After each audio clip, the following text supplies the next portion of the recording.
যত যোগ্যতা সমস্ত যোগ্যতা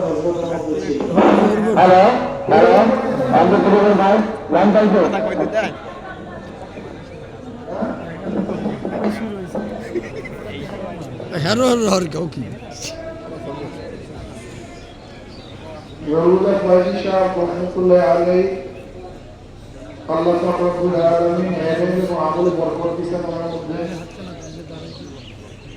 ওনার নেতৃত্বে বাংলাদেশে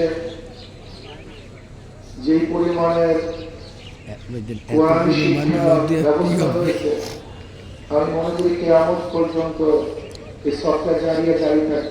আমিন। হযরত হঠাৎ এরকম আমাদেরকে বিদায় হয়ে আমরা কোনো চিন্তা করতে হবে। আমি হুজুরের নামে থাকতাম সেই 5 নম্বর রুম দোতলায়। হুজুর রুমে আমি ছিলাম, তার সহবাদে ছিলাম, তার খেদমত করেছে আমি ছাত্র জীবনে। আমাদের অনেক সেবন করতাম, অনেক মহব্বত করতাম।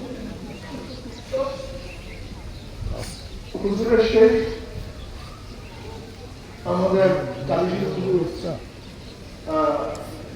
তিনি এবং হুজুর বাগেরহাটের হুজুর এরা একসাথে এসছেন।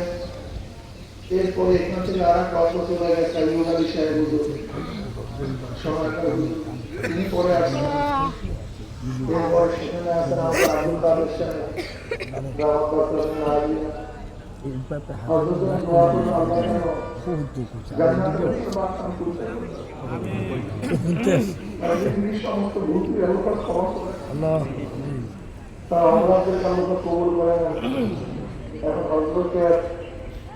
দায়িত্ব পালন করবে হযরতের বড় ছেলে মাওলানা হিদায়াতুল্লাহ সাহেব।